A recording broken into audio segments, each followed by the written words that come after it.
السلام علیکم ورحمۃ اللہ وبرکاتہ۔ محترم ناظرین، پیارے بھائیوں اور دوستوں، اسلام ایک مکمل ضابطۂ حیات ہے۔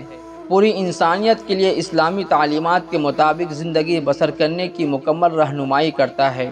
انسانی زندگی میں پیش آنے والے تمام معاملات، عقائد و عبادات، اخلاق و عادات کے لیے نبی کریم صلی اللہ علیہ وسلم کی ذات مبارکہ اسوہ حسنہ کی صورت میں موجود ہے۔ مسلمانان عالم کو اپنے معاملات کو نبی کریم صلی اللہ علیہ وسلم کے بتائے ہوئے طریقے کے مطابق سر انجام دینا چاہیے، لیکن موجودہ دور میں مسلمان رسم و رواج اور خرافات میں گھرے ہوئے ہیں۔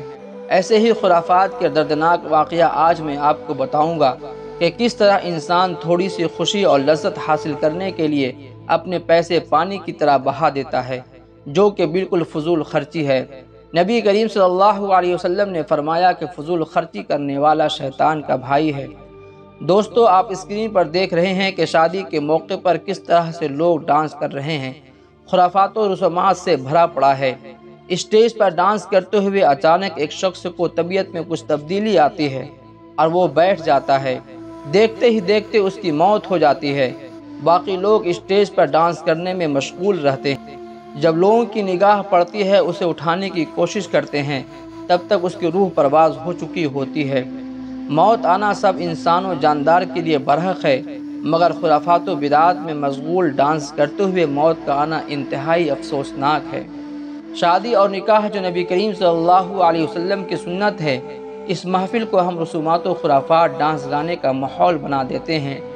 جہیز کے لیے ہوئے پیسے جو شرعاً ناجائز ہے، اس سے ہم ناچ گانے کا محفل سجاتے ہیں۔ شادی میں لڑکے والے کا ڈیمانڈ دن بدن بڑھتا ہی جا رہا ہے۔ جس کے والدین جہیز دینے کی صلاحیت نہیں رکھتے، اس کی لڑکیاں گھر بیٹھے اپنی پیدائش پر اپنے آپ کو کوستی رہتی ہیں۔ آخرکار وہ مجبور ہو کر غیروں کا ہاتھ تھام لیتی ہیں یا زنا جیسی گناہ میں ملوث ہو جاتی ہیں۔ جہیز کے مسلسل مطالبات میں بڑھوتری کی وجہ سے نکاح کرنا مشکل ہوتا جا رہا ہے اور زنا عام ہوتا جا رہا ہے۔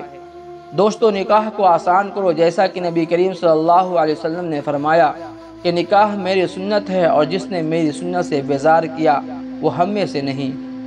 شادیوں میں خرافات اور رسومات، رنگین محفلیں سجانے سے پرہیز کریں۔ نبی کریم صلی اللہ علیہ وسلم کی سنت پر عمل کرنے کی کوشش کریں، ورنہ موت تو برحق ہے۔ چاہے آپ جس حال میں ہو، موت تو آنی ہی ہے۔ اچھی حالات میں موت آنا اچھے معاملات کی امید ہے۔ ایک مومن کے لیے ایمان کی موت ہے۔ برے حالات میں موت آنا خطرے سے خالی نہیں۔ اللہ تعالیٰ کی پکڑ سے کوئی نہیں بچ سکتا۔ اگر یہ ویڈیو آپ کو اچھا لگا تو دوستوں کو ضرور شیئر کریں۔ کچھ اعتراض ہو تو کمنٹ کریں۔ فی امان اللہ۔